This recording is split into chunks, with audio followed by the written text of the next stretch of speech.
Warning: the following broadcast contains strong opinions, playful antics, and controversial topics causing off-the-rails fun. Chances for being offended are higher than average for sensitive people. Viewer discretion is not advised. Live a little and have some fun.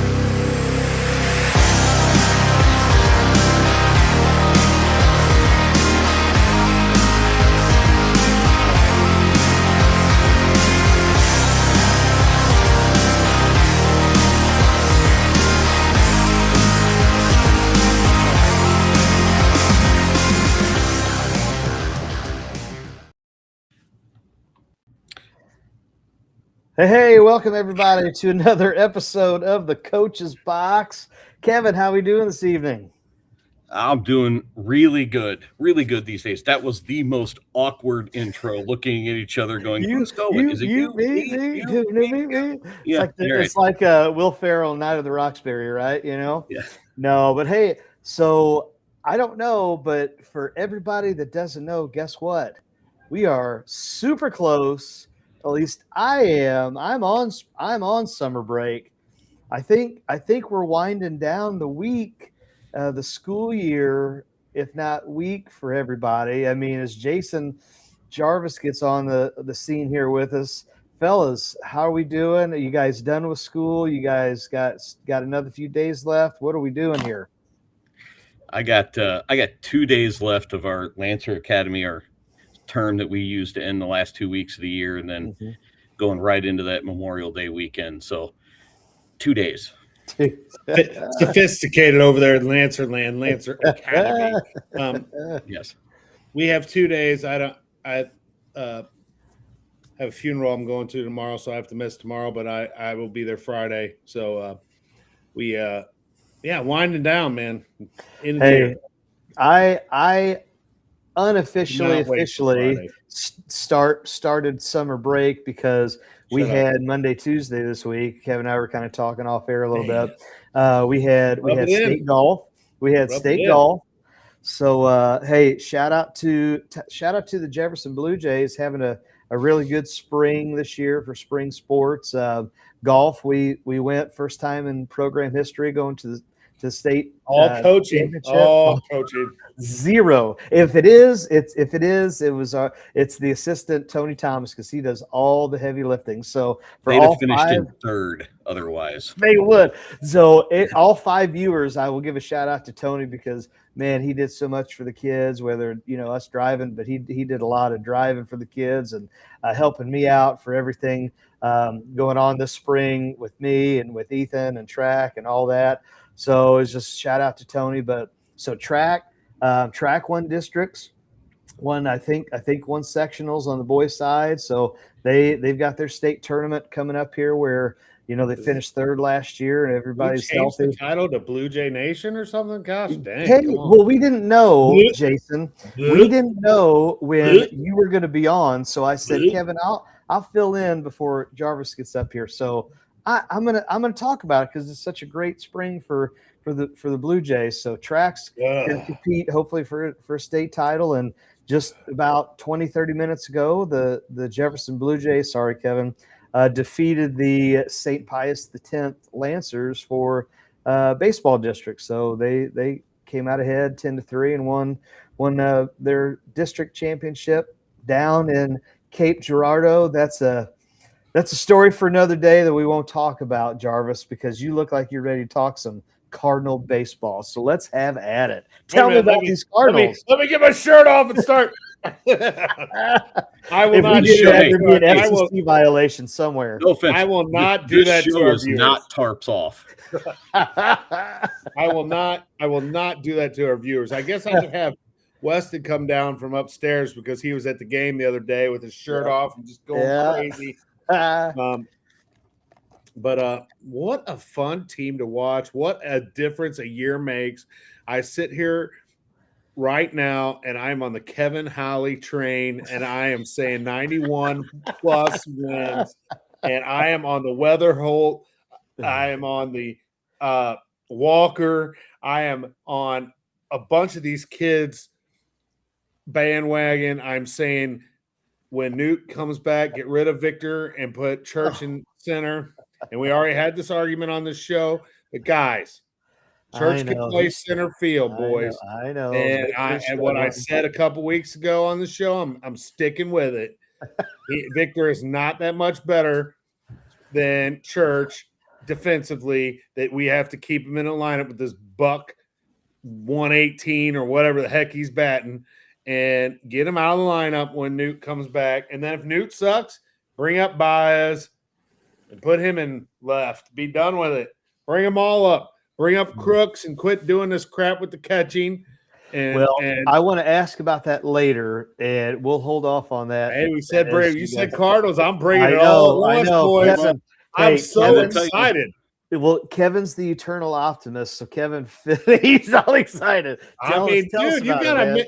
Are they not fun to watch, dude? They're I mean, Herrera. Before he hits that home run last night, the swing before he swings so gosh dang hard he about falls down. I looked at Dylan on the couch. I go, dude, is he not trying to hit a home run or what? My gosh, dude, just put the ball in play. All you got to do is get a pop fly and we win. And then the next pitch, I go, well, okay, we'll take that. The old swing hard in case you hit it method. Right. This team is so much fun to watch because one, you never really know what you're going to get out of them. Offensively, you're going to get some fireworks and some big innings and things like that. And it's always somewhat different. And the bullpen is still a complete dumpster fire, but they somehow find a way to make it work. That's what makes it interesting, right? It's what makes it so interesting. I mean, O'Brien was just hitting people, walking people, just. And I said it before last night. They have an elite.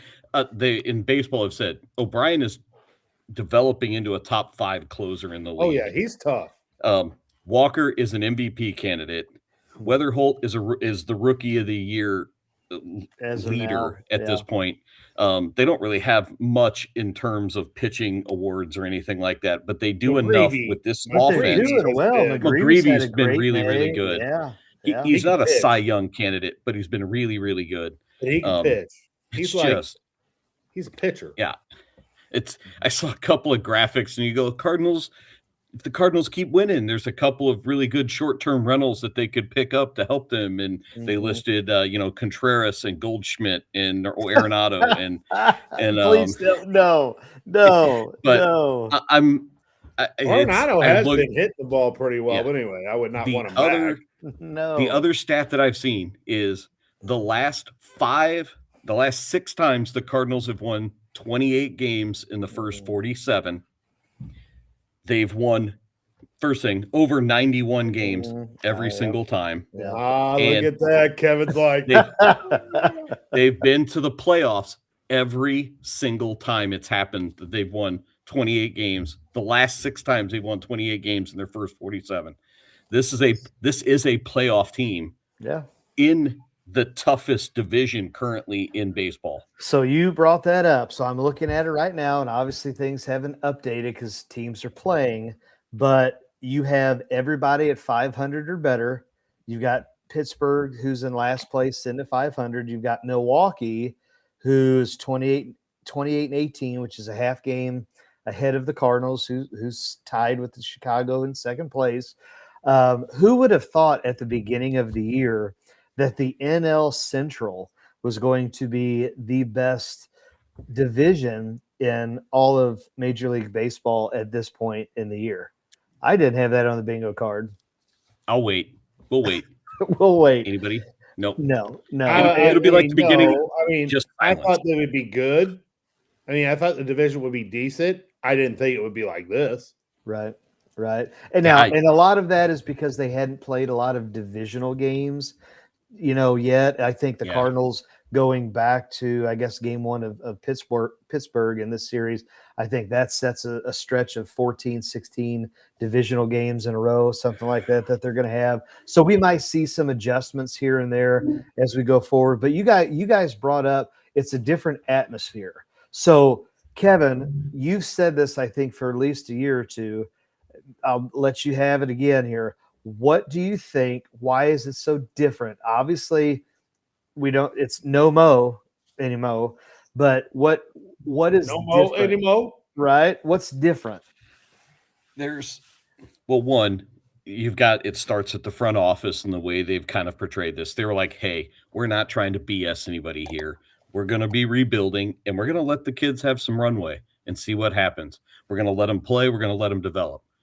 And I think people started to see that transparency, and they're more on board with that. But then the kids are just fun to watch play. They let them play with personality. Mm-hmm. They let them have some fun. Mm-hmm. They're these Jordan Walker. You always thought he was kind of a stick in the mud. He's not. He's a fun guy to watch play, and they let his personality come out. It wasn't like he was being thumbed down with veterans in the locker room saying, no, you can't do that. You can't be that way. And you got this young kid in JJ Weatherholt who's, celebrating doubles and doing all those things that Goldie would never let happen because that just wasn't the kind of player he was. Okay. So then pause there. Is it Mo being gone? Is it Goldschmidt Arenado being gone? Is Ollie doing something different? Yes. What do you guys think? Yes. I think it's the old players being gone. I think it's a lot of all of it. Yeah. I think we're seeing, and I think Chris has said it before. He's not here to kind of repeat this, but we never really knew what kind of manager Ollie really was. And I think he is a younger player's manager, and he was handcuffed by some of the roster decisions that were made for him. Hey, let's be honest, guys. We're wrong. I was wrong. I thought Marmol was terrible. And now I'm looking at it going, guy might be way better than what I thought. I mean, all the national people are going, Marmol is one of the top 5 managers in all of baseball right now. And I'm sitting here going, okay, I was wrong, because I think he's done a magnificent job this year. He's letting kids play. He's letting kids express, like you said, they're how they are, letting them celebrate, when they do things. I'm not against. It's okay to celebrate when you do things that are good. Mm-hmm. I mean, as long as you're not mocking the other team, you're not disgracing baseball. You get a double and you dab up to your teammates. Well, what's wrong with that? Mm-hmm. There's nothing wrong. The other thing they did is, now, I know some of your old school guys like Chris might, Well, that goes into college ball. That could be another segment, but go ahead. I'm going to say this is they did the other really good thing with this is when they added new members to the coaching staff right now on the screen. But anyway, go ahead.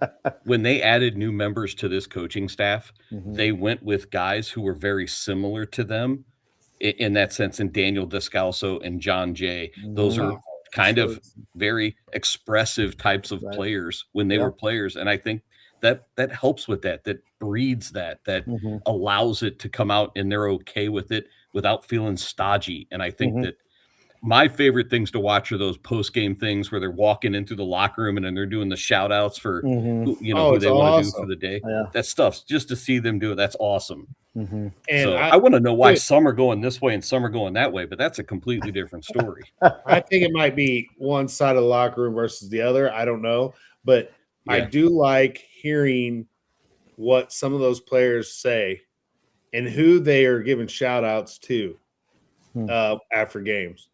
Dude, that's the other thing that this team, they seem so unselfish, and they seem to root each other on, no matter who whoever wins the game for them or whoever does well or what. It just seems like they're so happy for each other. Okay, so that's a chemistry thing. So that's not fun. Yeah, that to me, that's not a managerial issue. That's not a GM. The manager plays a part of that.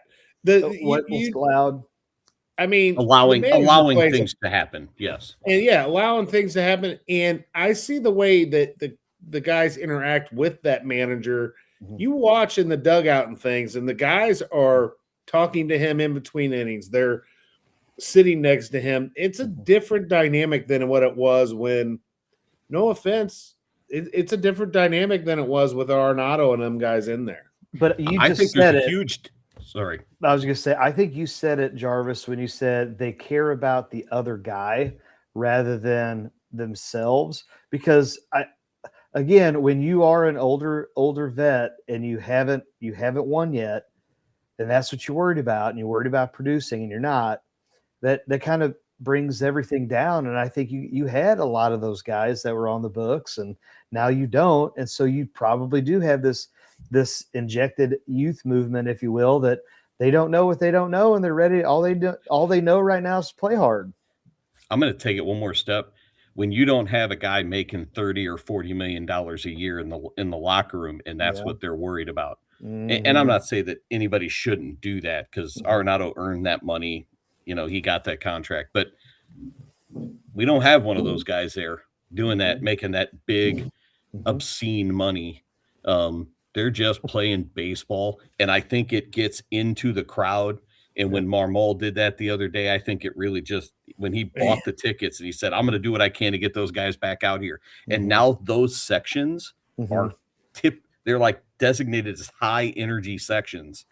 So if you go there, you're expected to behave a certain way. Right. It's going to be like the Antlers here in St. Louis, man. Well, it's like this is great for baseball. Yeah. Well, it's started other teams. Tampa Bay's got a little section now that's taking their shirt off and doing that. It's started. Other teams have started. Here, I'm just ripping Victor Scott, and he just hits one to the gap for a double. But I still look at Church's numbers, and I like his numbers better than Victor's. I'm sorry. But because he just batted before him. Yeah, they're showing that section right now, and they're all up there with the shirts off going nuts, Yeah. And what's crazy is a lot of those people that are in that section are the same age as a lot of these players that are playing on the field right now. So this is what we talked several episodes ago about: how do we get the fans back into Busch Stadium, and then how do you get the young fans back into Busch Stadium? So hey, there it kind of was. Maybe it was there. I hit the button wrong. My bad. Hey, My bad. I hit the button too you're hard. live, Chris. How you doing, man? Fantastic. I love going to tennis. Hey, he's got the sidebars as it going. Hey, just get your drool, get that taken care of while we're hey, here. Zach, so we're in between the lines. But no, hey, we're talking about the Cardinals, and we're talking about just the high energy. And Ethan and some buddies and friends went to the ball game last night, and he came home. He said, "What did you think?" He said, "Well, even though there wasn't that many people there," he said, "you could just feel the atmosphere, because they were sitting like in the bleachers at kind of right center, like right by the grass backdrop there." And so he said, the tarp off was kind of up over their left shoulder. He said, "Man, even though nobody was there, it was still a vibe." And he was pumped. And so again, you get the teenage demographic in, and maybe people decided, hey, let's go start spending more money back at the ballpark. It's not going to change overnight, but this type of thing will kickstart something bigger. For sure. Well, when Herrera hit his home run, you saw him. He pointed to that section like this. I mean, it's fun. It's fun. I mean, my little son's got his shirt off and raising his hand and pumping his fist. I mean, I'm only going to be on here for a little bit because my mouth's a little sore. But I was listening earlier. So many things I want to say. All right. Well, good. You're the first one to start on. Jason, biggest bandwagon jumper of all time. You freaking jump on Kevin's thing saying, "Oh, I'm with Kevin now." Like, the other day it was, "Oh, these guys suck." And now all of a sudden they went, "Oh, there we go. Let's jump over here." Okay. Make up your mind. One or the other. Never said they sucked. Well, whatever.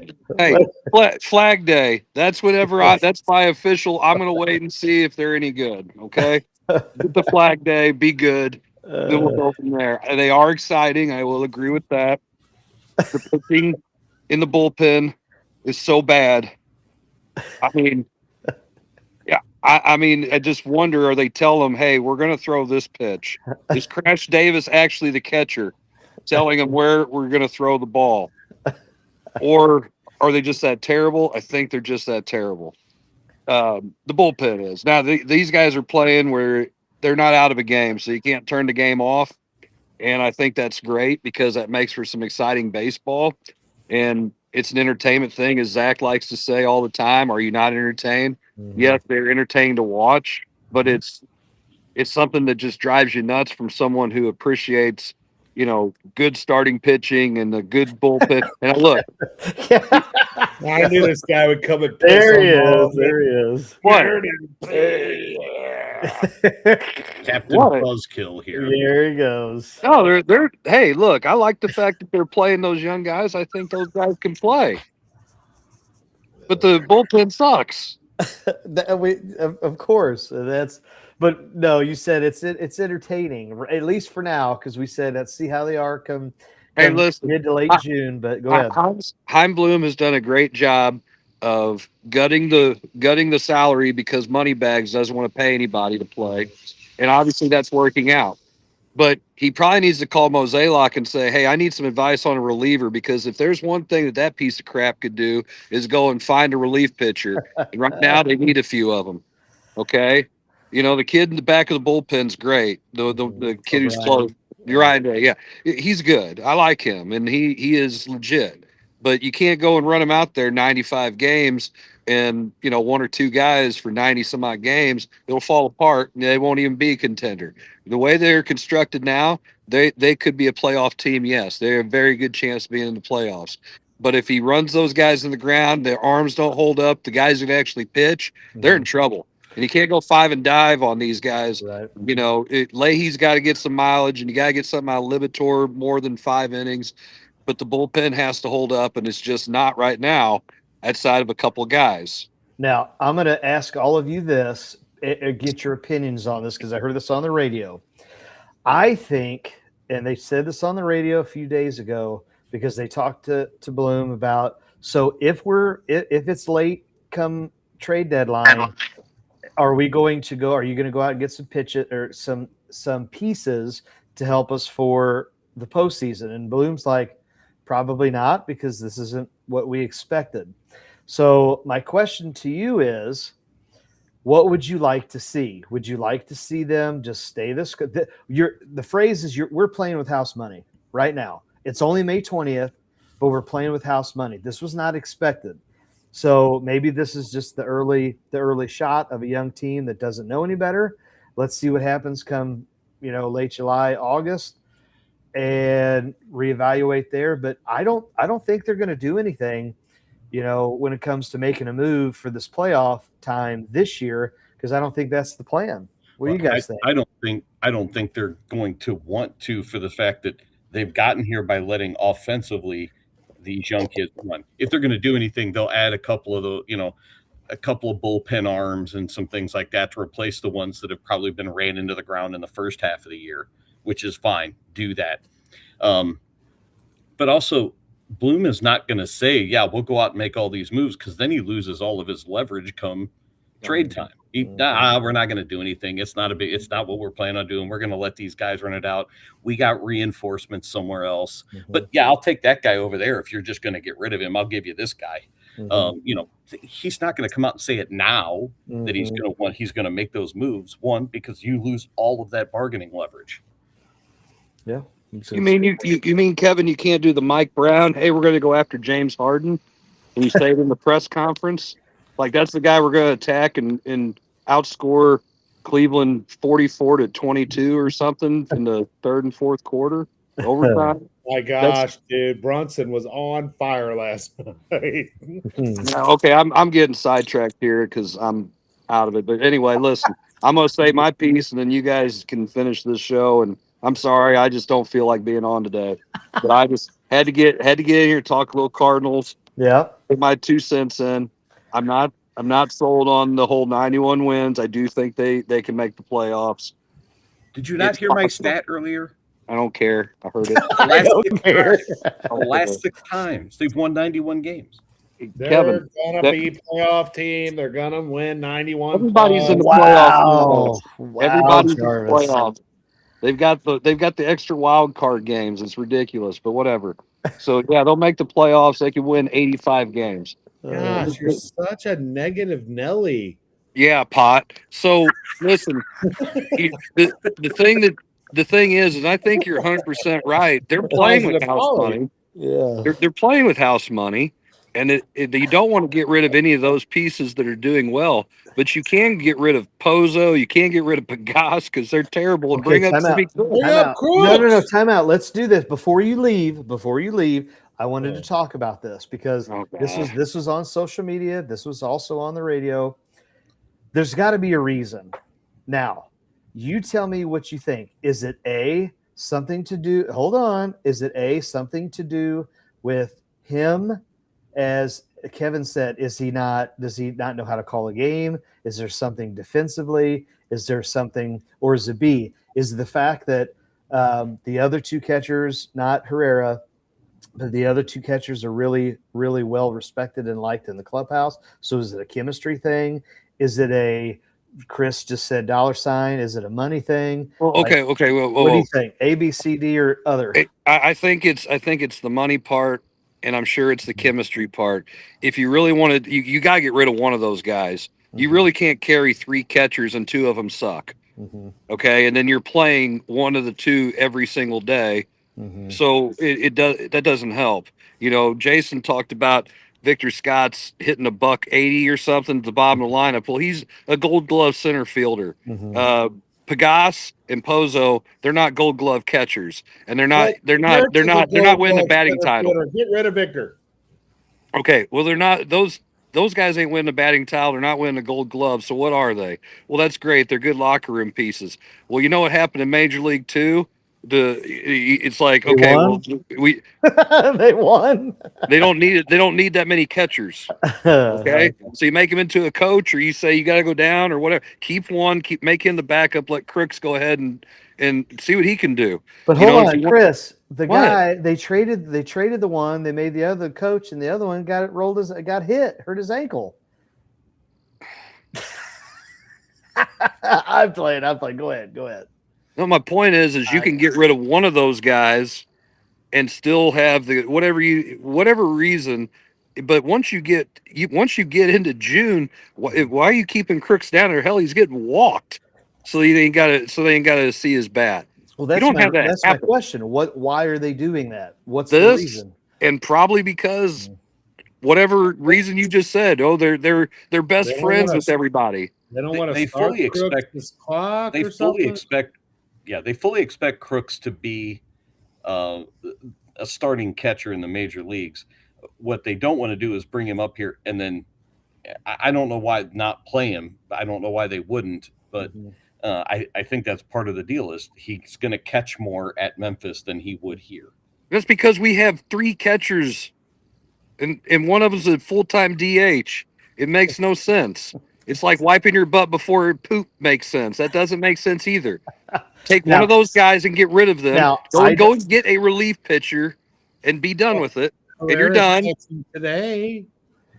Who? Yeah. Herrera. He's catching today. So what are the other 2 guys doing? Are they giving high fives to everybody and passing out the waters and the charting? I mean, come on, man. Pitches. Charting. Come on, that's just stupid. Yep. I did hear a funny story on Maddox. Did you see? I don't know if you saw that video. John Smoltz telling a story on Maddox, how he would intentionally get Bobby Cox thrown out of ball games. Thrown out of games, yes. Yeah, that was pretty hilarious. That was a good one. The Greg Maddox documentary is something that is. I hated the Braves growing up, but man, I really respect Greg Maddox so much more the older I am. And then watching this crap that they do to pitchers right now, it's just ridiculous. There was a tweet out there on X that said, what's a baseball tradition that you would like to see come back from your childhood? And I said, a pitcher trying to go 8. That would be fantastic. I bet pitchers do. I bet they would. It's just the fact that the analytics say no. They're not given the chance to. Yeah. Well, it's so dumb. McGreevy's out in the top of the sixth, so it had something to do with it. Had something to do with the bases being loaded and no outs. Yeah. Well, you know what? Is McGreevy the best pitcher for the Cardinals? Right now, yes. That's another question. All right, so here you go. Stay on, Chris. Oh my God, here we go, Zach. So here's another one. He's losing his lighting, Zach. You're going to have to stop doing this. It's okay. Is Libator the ace? Because as good as he, and I'm going to use air quotes, as good as he's been, I mean, he was okay last night, and then boom, gave up 4. I mean, pretty darn quickly. Like, what are we going to do with him? You just brought up McGreevy. Okay, so if you're going to run those guys out there and you're going to go 5 and dive at the pitcher, and you're going to pull these guys when they're at 70 pitches, which to me, I don't get it. I mean, they're the starting pitcher. They're stretched for a reason. You're killing the bullpen. You're only proving my point, and I hope to God that I'm wrong and they got rubber arms and can throw for years. But the fact is, you got to have at least 2 or 3 guys, at least 2 that can go 7. McGreevy's a guy who you count on to go 7 more often than not. So why wouldn't you just go ahead and let him pitch? He is the best pitcher. He's the ace of the staff. Libator has the most talent, but he doesn't have a fastball that can get by anybody. His off-speed stuff is good. His fastball, they just sit back and wait for that thing and smoke it. Very good fastball either. Yeah, but he gets outs. And if he gets some guys, listen, if somebody beats him, well, okay, he didn't have his best stuff. Libator doesn't have his best stuff all the time. He's got a 4.7 ERA or something. Come on, man. I mean, McGreevy's under 3. I want to trust that guy to try to get me 6 to 7. I mean, that just makes more sense. But I listen, I don't teach math, and I'm not one of these calculator nerds that play baseball and crap. But Jason, that 6-7 crap is like 2025 man. Come on. We know you don't teach math. That is very evident. Saying. Okay. How many All-Stars this year on this team? How many All-Stars? 2 max.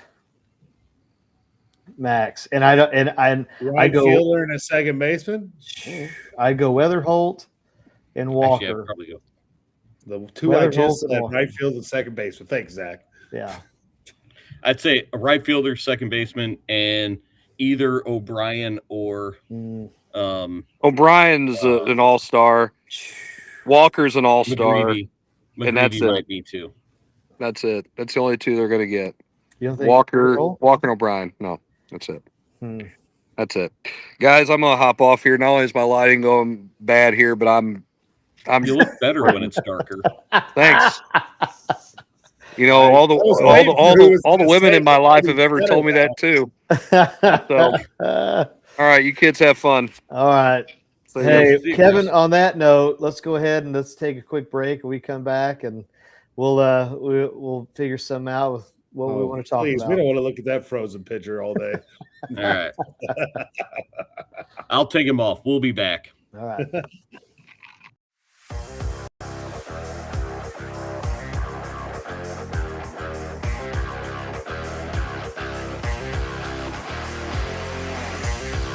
I'm a 200-year-old elm, and while I might be holding up on the outside, on the inside, I'm dead.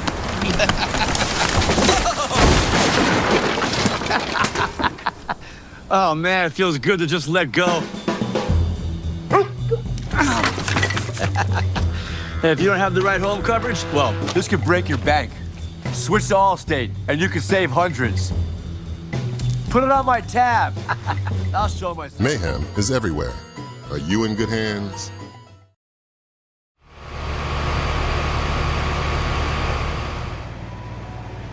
Introducing the ultra-quiet Daikin Fit, a revolutionary HVAC system for ducted homes.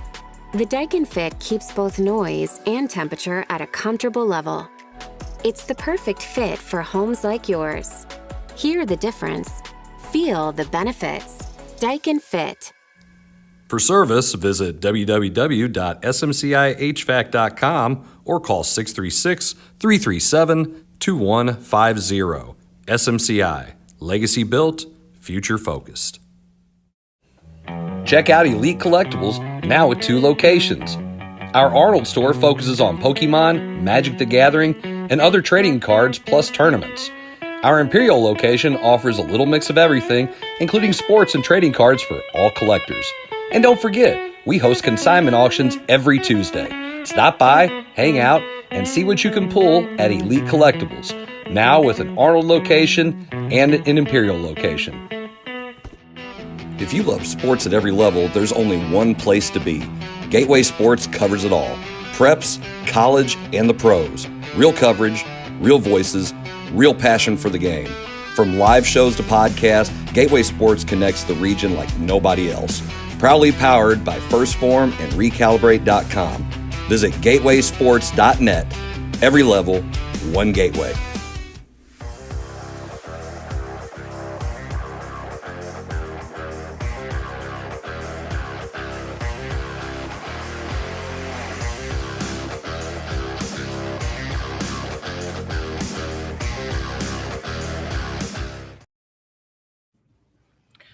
Welcome back to segment number 2 of episode 262 of the Coach's Box. Call it like we see it podcast.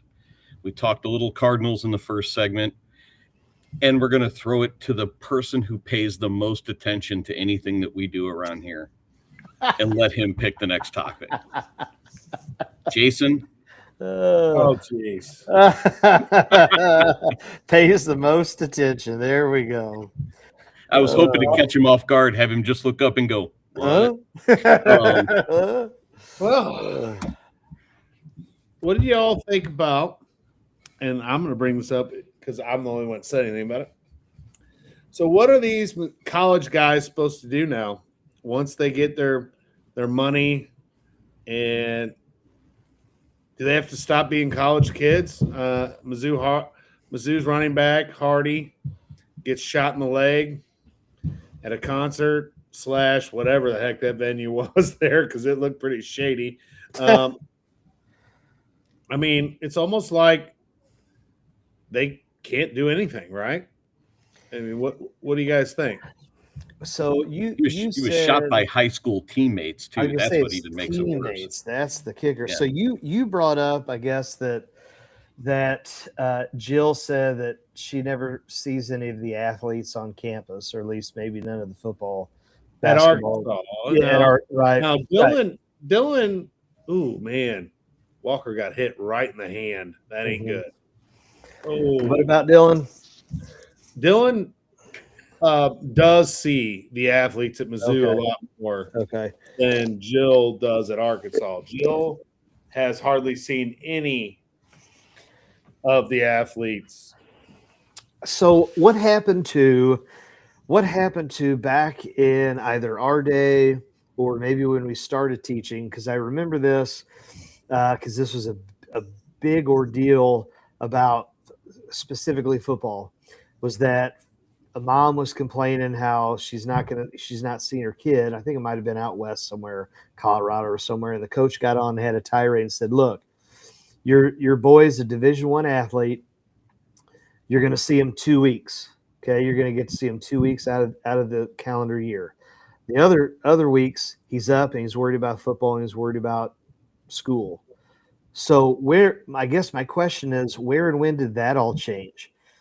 Because they're not worried about school anymore, Zach. I know, but my point is like, what happened to that schedule?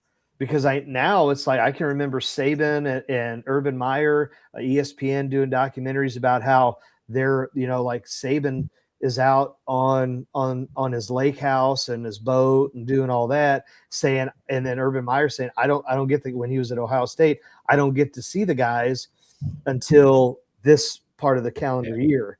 So that to me is like, that's what's changed. If you keep them in their bubble, then I don't think you have to worry about it. The NCAA changed and said you can only do so much with your student athletes. You can only meet with them for 12 hours a week or whatever the number is. I don't know exactly what it would be. Well, we're all in education. We're all in education, and we're all in coaching, and we know exactly what happens to high school kids when they got downtime. It ain't good. Right, Jarvis? Most of the time, not. So, at some point you might say, listen, we may not have you do a lot more in terms of maybe practicing or hitting, but we need to put you on campus. And if we need to put you over here in the athletic facilities, then let's do that. Because I mean, I don't know too much about the story. You can fill us in with Hardy being at a concert or whatever the situation is. Well, I mean, he was at a concert in his hometown. I mean, he was obviously on break.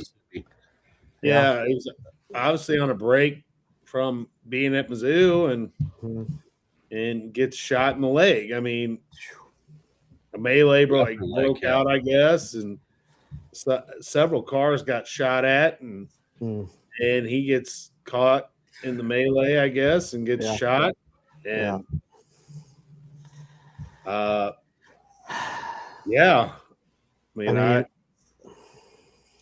it's just like, and reports are he might play this year, he might not. I mean, they just don't know yet. And the first thing they said was as soon as he got released from the hospital, he got back to Columbia to get with the athletic training staff. Well, he just put a thing out on Instagram today. It was him himself. Hey, I'm back at Mizzou. Thanks for all the prayers, all the thoughts.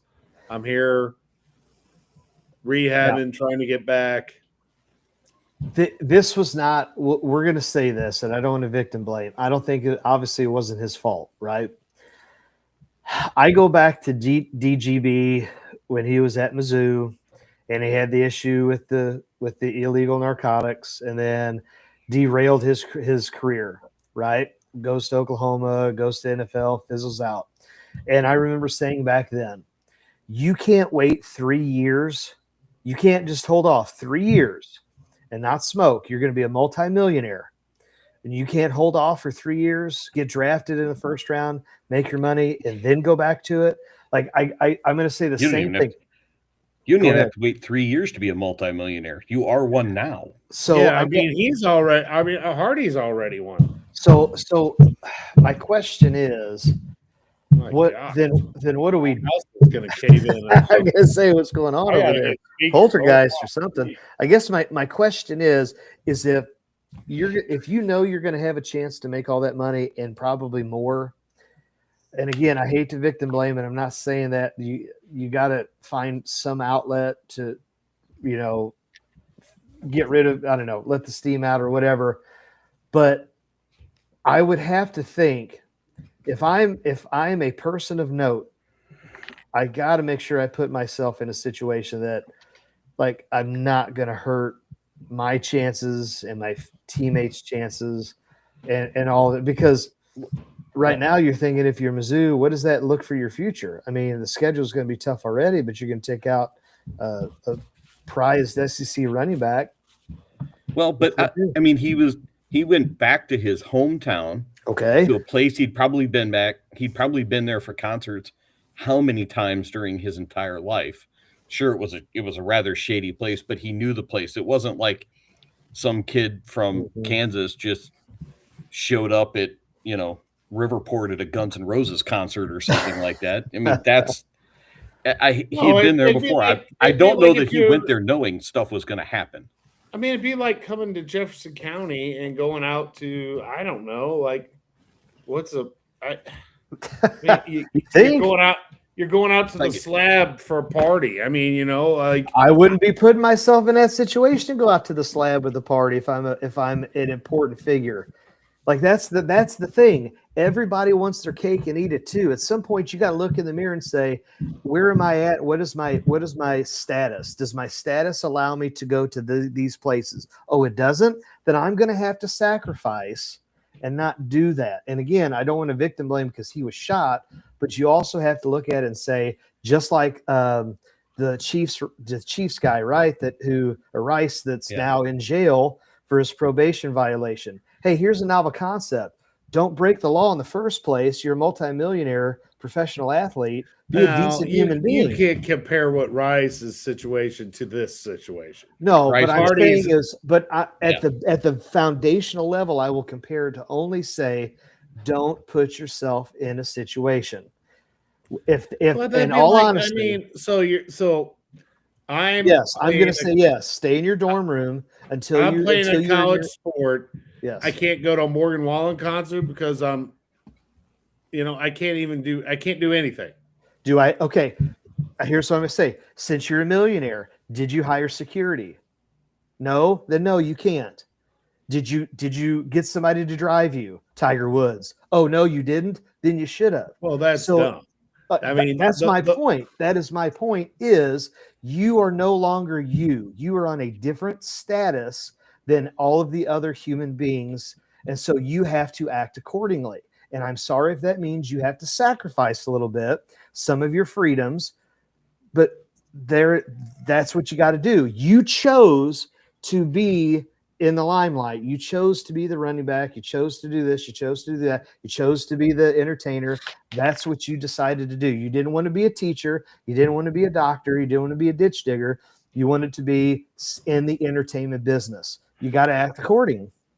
Zach, I would mostly agree with you if this, and I don't know the history of this place, so I'd have to know, is this a type of venue where, hey, somebody's going to show up with a gun at this venue? Or is it like at, a party at the Slab where you may have gone a bunch of times, you just hang out, you do some stuff, you go home, no big deal. Mm-hmm. If that's the case, I'm not sure he was putting himself in that situation until some other idiot showed up. If it had been a place where, hey, somebody gets shot there once a month, then that was a really bad idea. Right. If you understand what I mean by that. If you saw the picture of the place I saw, it didn't it didn't look like the greatest place. Come on. There we go. Come on. I'm saying if I was Hardy, I probably wouldn't have went there. There it is. There. Hey, all you got to do go. And that's why I wanted to discuss it because I'm going. Yeah. Oh, get up. There is ADD kicking in again. No, watching the Cardinals game, we had the bases loaded, no outs, and didn't score. Watch the 30 for 30 Randy Moss documentary on Rand University. Okay, and I've watched that. I know, but I'm saying about going back to your hometown and how things are. Again, you don't put yourself in those situations. Okay, you just don't. So. The Kamikaze Biker Club. Oh, this sounds like a very, very great place to be if you're a collegiate athlete, Division I SEC running back. To any of the high school athletes that are watching this, or high school students that are watching this now and at any other given point, do your research before you speak. Now that I've researched this, that was a bad idea, dude.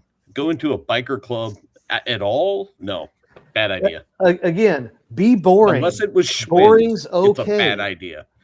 But okay, and listen, you tell me in the history of all of the things where going to the bars or the parties or the this and the that, when has that ever worked out in anybody's favor to say, oh, that's a really good decision? Like, no. So people want their cake and eat it too. And at the end of the day, they want to do what they want to do. And so instead of sitting here and saying it's not about me, I'm a part of a program, so therefore it's bigger than myself, then I have to sacrifice. And then when I am in the pros, then you know what? I could do something else. I could do something different. Or if you want to do that, then don't be in the limelight because it's that simple. Agree, disagree. I mean, I'll agree to that. Again, there's nothing wrong with being boring. Like, there's nothing wrong with, hey, American culture. We can be at home with family. That's okay. We don't have to go out and partying all the time. We can having a family life. That's okay. That's okay to do. Yeah. Jarvis, what do you think? I mean, it is. It's a shame that in our society, you can't do anything. Yeah. I mean, it's just a shame. Yeah. I mean, and like I said, I hate it for him, but here in the so what you're saying was it wasn't the Westchester Country Club? That's not where he was shot. That's Kevin. That wasn't the venue. Oh my gosh. Okay, Miller. Oh, he's a kid. Is he a kid? Because isn't he? I don't know. Is he in his 20s? Is he a kid? Come on now. Come on. Yeah. Miller. So I'm just saying, Chris is still watching. He's just not talking. He's yelling at he's yelling at his phone at you. Yeah, so. He's worried about his Bell palsy with his mouth over there. On a bigger note, he did look like he had Bell palsy when he was on. That's great. Oh man, great, that's just sorry. That's just wrong. But that listen, was not wrong. That was great.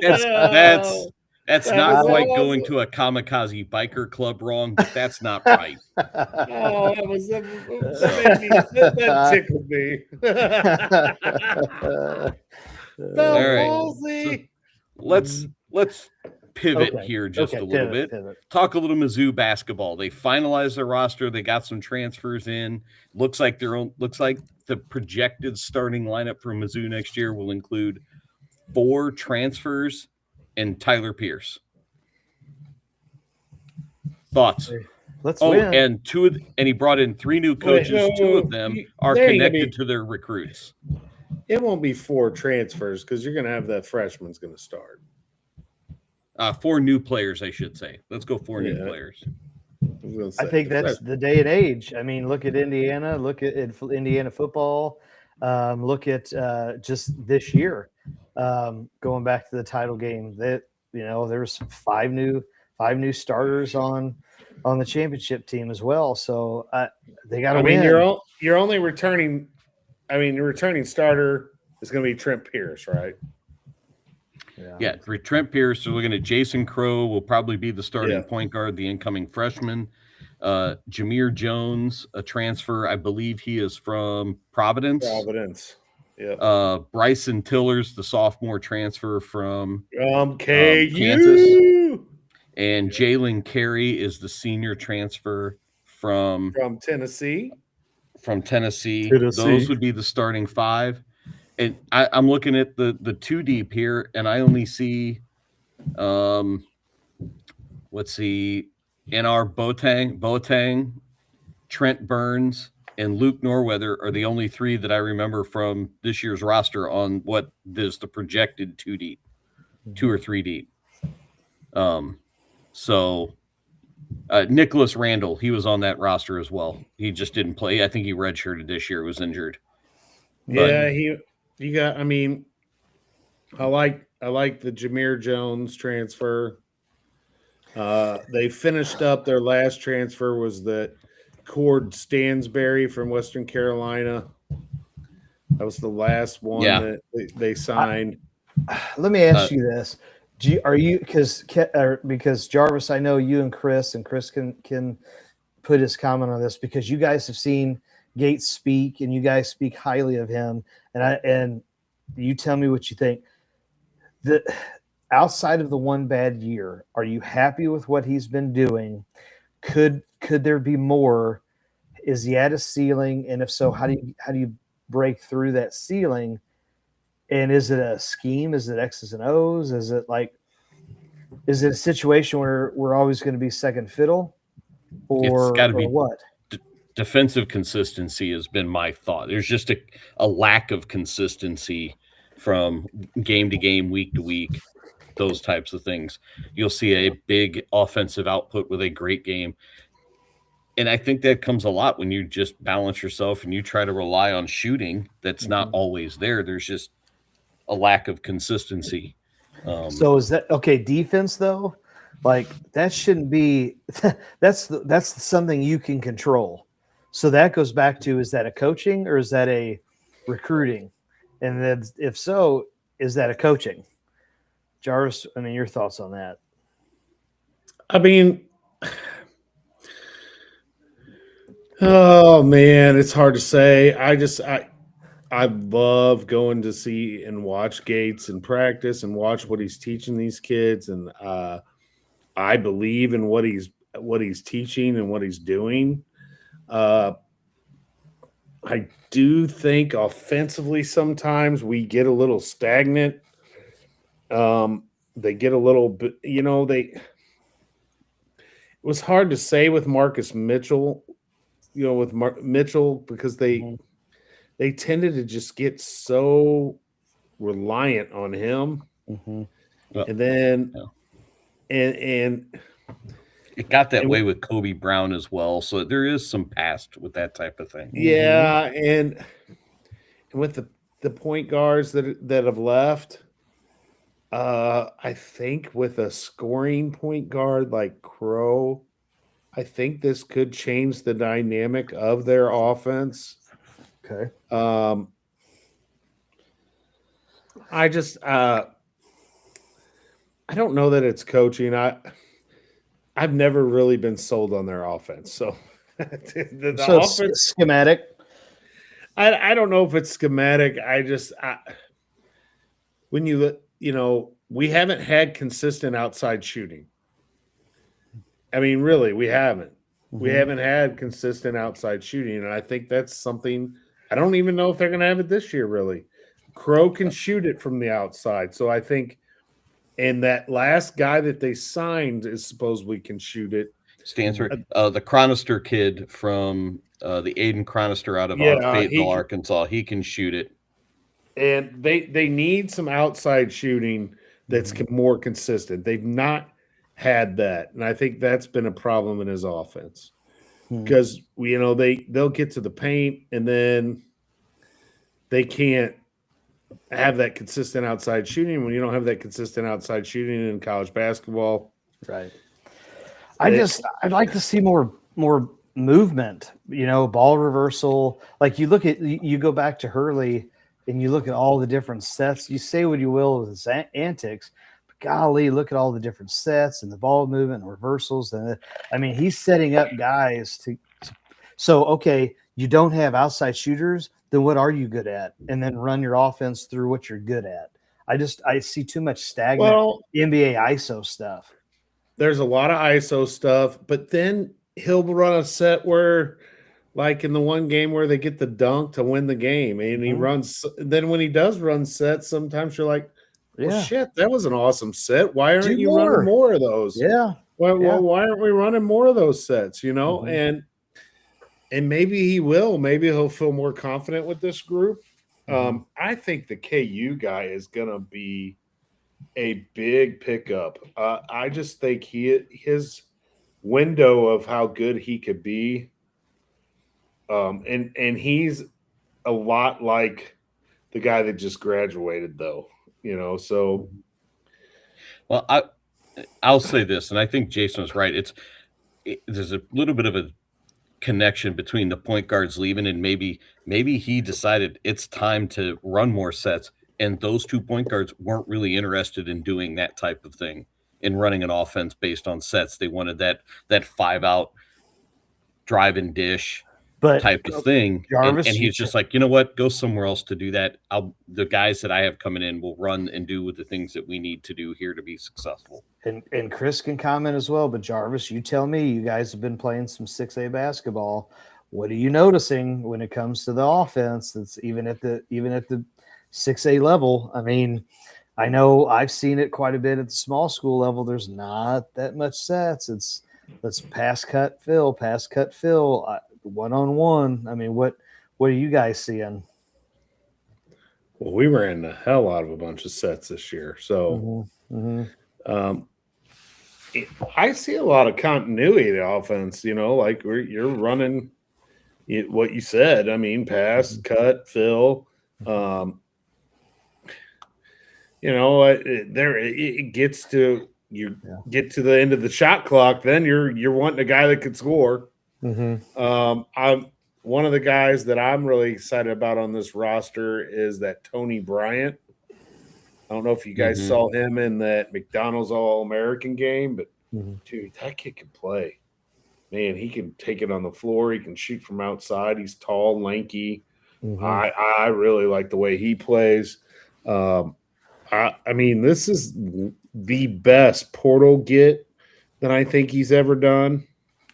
I was kind of surprised that the tall white guy stayed. Big Norweather. 7'4" guy. The center, what was his name? Norweather. Luke. Yeah, Norweather. he's the guy from Jeff City. Mm-hmm. Yeah, I was like, why are you staying, dude? You hardly played. I was surprised he stayed. I think Trent Burns, if he stays healthy, I think they might get a little bit more out of him this year. I know he played a lot better at the end of the year, and I think if he gets a little bit stronger, I know he looks awkward as hell, but I think they can get some more stuff out of him. He's just a short spurt guy. He can't play a long time. But, there was a couple games where they got a lot out of him. And I'm just really excited about this team. I think it's going to be a fun team to watch. And you got Crow there. He's already signed with Jordan. There's a lot of hype on that kid. Yeah. I'm excited to see what this basketball team can do because I do think it's the most talented team he's had top to bottom. And he's got to win some games in the tournament, man. You got to quit going these gosh damn exit in the first round. Yeah, if we get to the tournament, we got to do something. We got to win some games. And while we're talking about college basketball and tournament, you see where they're wanting to. I'll tell you what. Let's save that one for the. Okay. Let's save that one for the third segment. It's about time. We're gonna stuff here. Other than me busting them about their head, you don't have head trauma, dude. You got a tooth pulled. You do have a lot of things going on in that brain. Hey, I think that you have issues with. But I think we don't have enough time or enough show to talk about all the things that are going wrong in that head. But I think he was referring to the Bell's palsy comment. That palsy. It did look like that, though. That was great. Zach's the one. We're going to go to break. Commercial, Kevin. Commercial. We'll be back.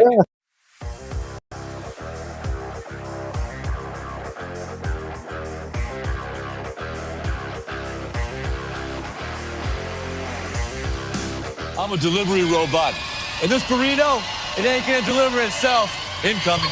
Whoa! I'm noodle looking both ways. Hey, I'm working here, all right? Go on, little guy. Andiamo! And if you don't have the right auto coverage, you'll be paying for this yourself. Switch to Allstate, and you can save hundreds. Hey, Jules, you still dating that slot machine? Mayhem is everywhere. Are you in good hands?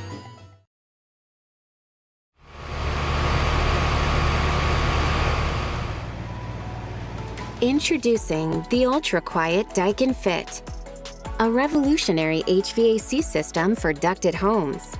The Daikin Fit keeps both noise and temperature at a comfortable level. It's the perfect fit for homes like yours. Hear the difference. Feel the benefits. Daikin Fit. For service, visit www.smcihvac.com or call 636-337-2150. SMCI. Legacy built, future focused. Check out Elite Collectibles, now with 2 locations. Our Arnold store focuses on Pokemon, Magic the Gathering, and other trading cards plus tournaments. Our Imperial location offers a little mix of everything, including sports and trading cards for all collectors. And don't forget, we host consignment auctions every Tuesday. Stop by, hang out, and see what you can pull at Elite Collectibles, now with an Arnold location and an Imperial location. If you love sports at every level, there's only one place to be. Gateway Sports covers it all. Preps, college, and the pros. Real coverage, real voices, real passion for the game. From live shows to podcasts, Gateway Sports connects the region like nobody else. Proudly powered by First Form and Recalibrate.com. Visit gatewaysports.net. Every level, one gateway.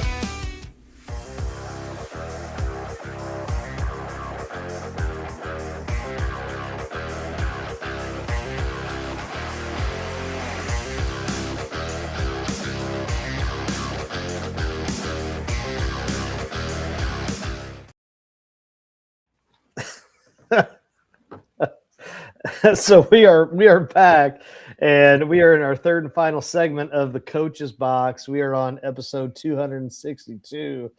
Tarps Off, fever hits the loo. So, fellas, as we start this third segment, you guys were alluding to something about NCAA basketball and the tournament topic. So, Jarvis, fill us in on that.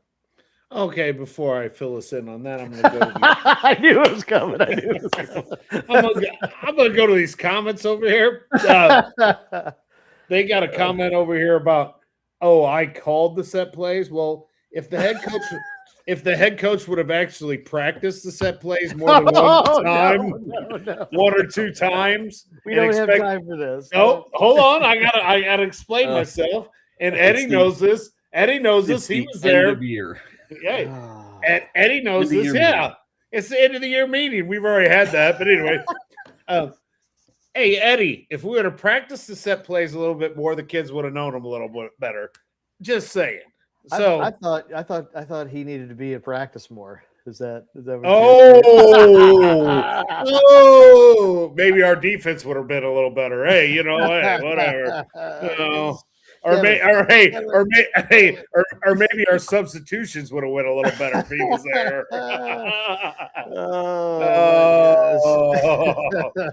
I mean, we did have a few games where the subbing sucked. I didn't do the subbing, and either did Chris, so that leaves one person. But anyway. But back to what we were supposed to talk about. I'm sorry, I had to go rogue for a minute. But yeah, the NC tournament, all it is money. My gosh, why don't we just let everybody in the tournament? We just let the whole Division I in the damn tournament. I mean, son of a buck. We want everybody in this tournament. We got play-in game here, play-in game there. Everybody gets a play-in game. I mean, jeez. You get a playing game. Yeah, because again, we get a playing game. You get a playing game. We get a playing game. Make everybody, make everybody some money, make everybody happy, make everybody feel good, like they got a chance of winning. I don't know. Hey, Miller, I probably didn't remember because I was probably running JV practice at the other end because the other coach didn't show up. I don't know. Oh my gosh! Look at the comments. Don't look at the comments. Just move on. Kevin, take the chat comments away. So, I wonder, where is the end line at this point when it comes to the NCAA tournament? Are they just going to inch it forward a couple of teams every couple of years? Didn't it say like 74 now or something? Or 78? 78. It's 78. So they added 10. So I'm like, at what point is this just not going to be a 124 team tournament? How are we going to fill out a 78 team bracket? It's going to be like basketball in the Dinslow Cup. Yeah. You're right. It's going to be like Misha, where everybody's in the tournament and everybody's got a shot, except there's going to be somebody gets blown out by 700 points in the first round. Hey, you probably, when you talk about it, Kevin, that's probably the issue, because it all comes back to sports betting now. So yeah, why not? It's going to make more money. I'll tell you this: no one on the Fox the only reason they're doing coaching staff knows anything about sports betting. Gosh, I've never seen people bet so much in my life. My question is out of the 78, so you're adding 10 teams. Who's getting in? It's certainly not mid-majors. It's the Power Fives or the Power Fours that were on the bubble that weren't getting in as at large. It's them. It's the Texas, the University of Texas San Antonio's getting in versus it's somebody who all really those. It is. It's going to be all those Power Four schools that felt slighted because they were a 500 team, but yet you all say the same thing of football. A 500 SEC team is better than a 10-2 Mountain West team. So they're using the same logic for basketball, which makes no sense because of the transfer portal. Dude, like I said, everybody gets in. Everybody gets an ice cream cone. Everybody gets a freaking. Everybody gets I'm one. trying to look up, see who the first 4 teams out in the bracketology Right. were. It was it Oklahoma, Auburn, San Diego State, and Indiana. The first 4 out, so they'll get in. So I mean, is this really helping anybody other than just giving more money to the ones that already have money? Well, absolutely, it's exactly what it's doing. Kevin, you just said something that never happens in real life. It's not like the money goes to the people that already have the money and they keep the money. That would never happen. It's how the rich stay rich. They keep it in the family. Exactly. Right. I think Eddie has a good idea here. Coach's Box needs a parlay of the week. I think Eddie could give it to us. He just reported to us and we'd put it up there. That dude bets on everything. Well, I don't know. I wish I don't really have anything good to say about this. I just think it's really not very. What is that printout bracket going to look like? Joe Lenardi's off the air. I know, that's what I'm saying. My gosh, I won't even be able to, even with my cheaters, I won't be able to read that bracket. I mean, how do you fill out? It's going to have to be a blow-up bracket. 11.5 by 17 paper. Yeah. Yeah, I mean, come on. 78 teams?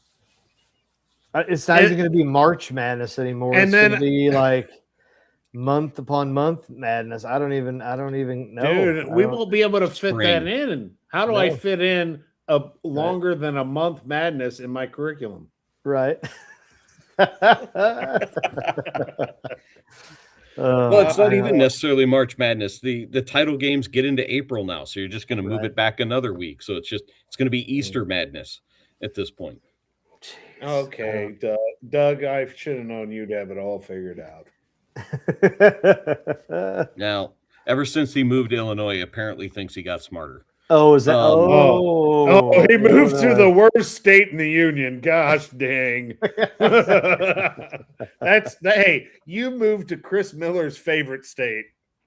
Let them have that argument off air. We need to come up with something good for this argument because there isn't a good argument. Does anybody have anything? No, I don't. I mean, when you're letting a bunch of barely over 500 teams in the, I mean, it's just. Well, I don't blame them. They keep adding a team or 2 or 3 or 4 to football every year, and eventually it's going to get to a 64-team tournament. That will run from December through February. If you get rid of conference tournaments at the end of the year, maybe. Okay, well, you can't do that because that's where all of those teams that have no shot at winning the tournament. Exactly. Then you say, sorry, you're not Power 4. Bye. Yeah. Bye. Well, there's not 78 Power 4 teams, so all those other ones can go have their own tournament. And Miller's right. And I said it when we started. It's all about money. That's all this is about. It's about ESPN, Fox, CBS, all these. It's about money. Mm-hmm. Hey, more betting, more people spending money, more people trying to look online to watch it, more teachers trying to show it at school. It's just more. It's all about money. Wait, you show those games during your classes? And I work in public education, Kevin. I would not do that. That's what I thought that answer was going to be. Hey, I used to, when I taught geography back when they cared about teaching geography and they really wanted kids to know that, hey, Washington, D.C. is not on the West Coast. It's not Washington State. I used to have this it was a cool lesson plan. Like they had to plot all the places where all these teams were and all this stuff. And you'll have to send it to me. I teach geography, and it's in the spring. So heck, I probably have it in word perfect somewhere out there in the middle of who knows where. Right. Would you put Boise in the East region? Anyway, Kevin, why do we got to get into semantics of the deal? But they would have to, all the kids would have to graph all the stuff on the map, put all the teams on the map, and that way it could justify watching. Watching the tournament while it was on. You know, that's not a bad way to go about it. Well, hey, anyway, I could get that stuff in my curriculum. So, all right. So I think it's settled. The bad idea. Good for money, bad for basketball. Nobody wants to see Eastern Idaho State University get blown out by 70 to whoever, Texas A&M, who's 500 in the SEC. All right. Is there anything else you guys have for the greater good of the show or the greater worst of the show that you'd like to bring forward to complain about, perhaps? Your own version of the timeout tirade. Oh, you should have told us this before. I wanted to see if I could get some. I want raw emotion. Complain. I want to see what comes up in the comments. See if Chris has one. You just type the whole thing out. Say, yep. Eddie, you have no self-control over betting. You're still betting. Don't lie. So, I don't care. Hey, I do. Listen, I do have to give it. I'm going to give a thank you to Coach Kurtovic this week. He came and talked to my coaching class on Tuesday about being a new head coach and what that means. And he did a really good job relating to about 22 high school kids, some of who probably didn't really want to be in the room for the class, but they were there. But I thought he did a pretty good job with it. So I'm going to publicly say thank you to Coach Kurtovic for that one. There you go. Yeah. Well, hopefully he has all of the list of things not to do since he's been with Chris for so long. So that'll help. Bang, bang. He talked about that during the class. You take the things that you like and don't like from your previous coaches and mainly things you don't like. And then you just go and try to not implement them. Yeah. At your new place. So. You know what? You have him speak again in January and we'll see how he feels. Right. Right. Yeah. You know, it's all good.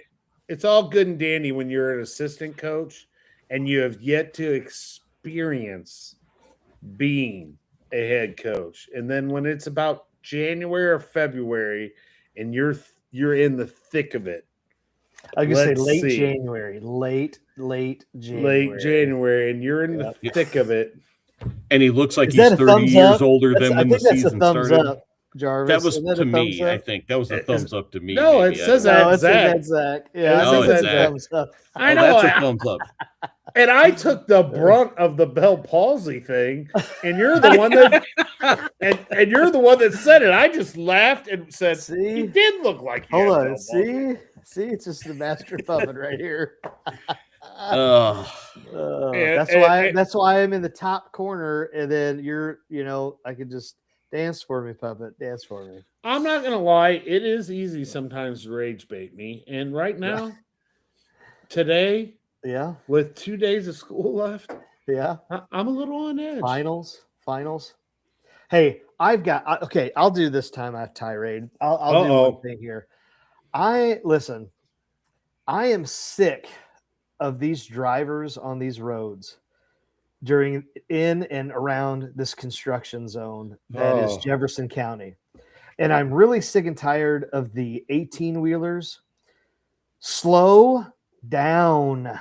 I think there should be a law that those tractor trailers should be off the road at certain times of the day and should only travel at certain times of the day because they do not obey construction zones worth a darn. And I don't know if anybody needs to know this or hear this, but when it says flashing, slow down. You shouldn't be going 80 through construction zones. Like, it's absolutely ridiculous, people. Wake up 10 minutes earlier. Like, it's absolutely ridiculous. Sorry, go ahead. Oh, boy. Well, I felt like that was directed, even though I don't drive a semi-truck, I drive pizza car. And And I tend to drive fast, and those signs always tell me slow down. Oh my gosh.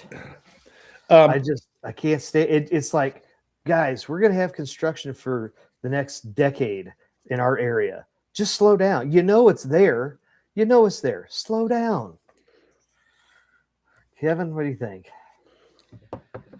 I don't try to drive, so my wife. I'm the guy that my wife drives most everywhere we're going. If we go, oh my God, you're the guy that. Never mind. But anyway, I am I can be a passenger princess, but no, yes. it's called navigator. It's called navigator. Yeah, we'll go with that.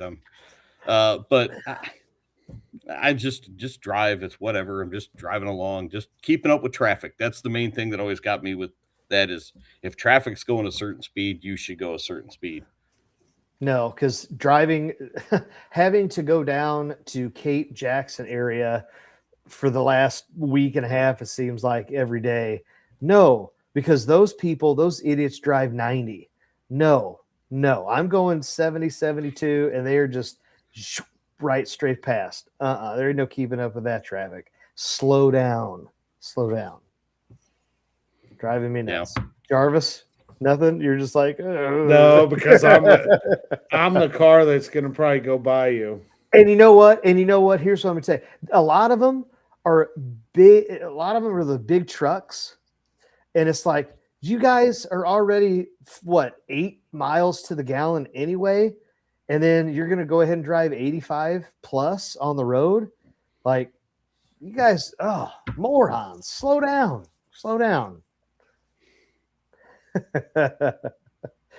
Put Chris's comment up. We can do that real quick. Oh, tirade. Chris's comment says, please get rid of social promotion in grades K through 8. Just got a kid to realize 2 weeks ago that they had to actually pass my class because they never passed any classes in middle school.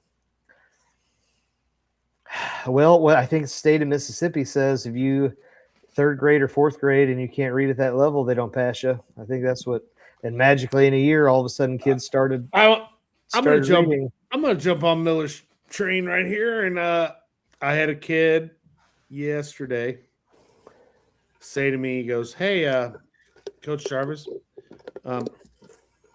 Actually, yeah, it was yesterday. He goes, "Hey, can I have all my missing work?" And he had to know by the look on my face. I looked at him. I go, "Sir." Of course, I didn't say sir, but I got to because of names here. And I said, "Sir, you do know that I told you that all assignments had any late or any assignment you wanted Coach Jarvis to grade had to be turned in by Friday of last week.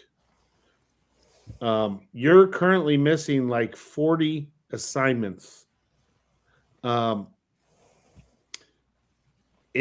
got 3 days left. There ain't nothing you can do, bro." He's like, "Well, so-and-so wants me." I go, "Will you tell so-and-so there ain't no way that you are going to pass?" And he said, "Well, I can't turn any of that." I'm like, "Dude, after today, we got 3 days of school left." You can turn it in all you want. I ain't grading it. I'm like, are you serious? Like, I don't know how many days of last week I said Friday's last day. Friday, I'm not taking anything else. Friday. And But did you have a learning target on the board? Well, and we don't like our rules to our grades is after we give a assessment to that material, we don't have to accept anything from that unit. But Coach Jarvis, because I'm nice, I know it's hard to believe, Miller, but because I'm nice, I will accept it late and give him credit. I'm going to take points off, but I'm going to give him, man, somebody's dog's crazy. Yeah. I'm going to give him credit. But yeah, 3 days left, man. I'm like, man, sorry. No. But that someone thought, look, you've had access to their grades all year. What are you looking at? What I've emailed you because I've emailed every kid that had an F. I've emailed every kid that had a D. Yeah.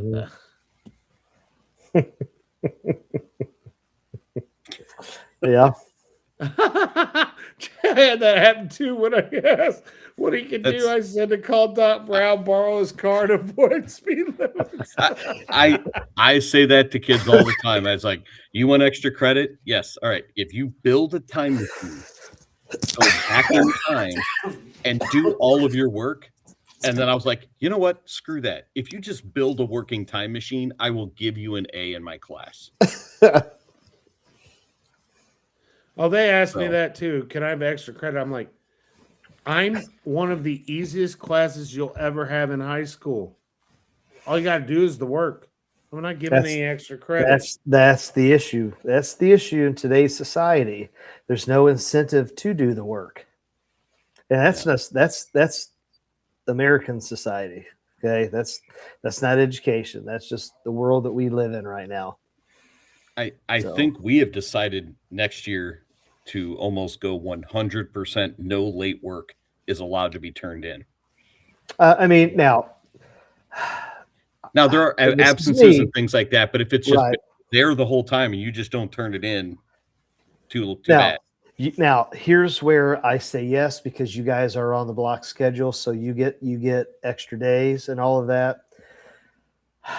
For the students or for the schools that don't necessarily have the block scheduling and you're there, like, listen, we're all human. We do make mistakes. We're again in the real world. I don't know if that's 100% accurate in the real world, because I think most of our bosses, if we're behind, a time or two here or there, they're going to show a little grace. I'm okay with, hey, you got a day or two late and all that. That's fine. But when you bring up 40 missing assignments, come on now. That's you. That's intentional, right? That's apathy. That's intentional. Like, you're missing the mark and you're doing it on purpose. Like, let's call it what it is. And that's, I don't know. We talk about, we care about kids because we're all teachers, we're all coaches. There just needs to be a way to fix the system. And I don't know what that is. And I don't know if it can be done, but I don't know. I mean, if it's Chat GPT will fix it. Just ask it. I have heard that more times than you know. And dude, I'm not gonna lie, I use ChatGPT to help me, but I do it all the time. But I don't use it to, like, if I wouldn't use it to, like, I wouldn't just learn the material. Yeah, I mean, yeah. I use it to help create outlines and other things like that all the time. Mm-hmm. And that's well, and that's the thing with the AI stuff, is like, just like right on the keyboard. I mean, I think a study just came out that said that the brain doesn't fire when you're doing everything electronically, as opposed to when you actually physically write out the work. I mean, I don't know. Yeah. But anyway, Kevin, I think it's about that time, man. Well, I think we've about hit our limit for the day. Mm-hmm. So, I had a good time tonight, guys. I did. I had a great time. I really had a good time making fun of Chris's Bell palsy, but that might have been my highlight. Oh man, the things that are said on this show. I was gonna say. So, yep. But, well, guys, here's 2 weeks from now. We'll come back. We'll all be well into our summer. We should be nice and tan. All those types of things from just sitting out, not doing anything. Yep. All the farmers tan already. He should be. He's got a pool. Yeah. Hey, it's a little chilly right now. And one day, go ahead. I say 2 weeks, we do a poolside show from Zach's house. Let's go. Hey, come on over. I got the Amvets and Herky still wanting us to come up there and do a show there, so we need to do that. There you go. I'll do that sometime. Yeah, we got Ethan's grad party coming up in a few weeks. We might as well do the show. It'll be a great time. Oh, yep. So, all right. To everybody, thank you guys for tuning in, listening. We'll see you guys in just a couple more weeks. Have a good one. See you, everybody. See ya.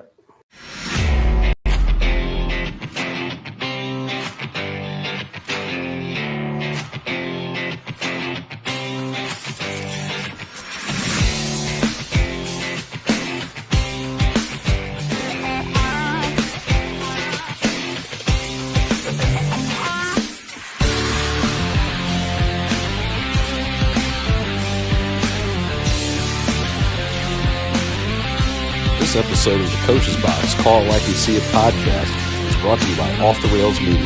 Life's more fun when you're off the rails.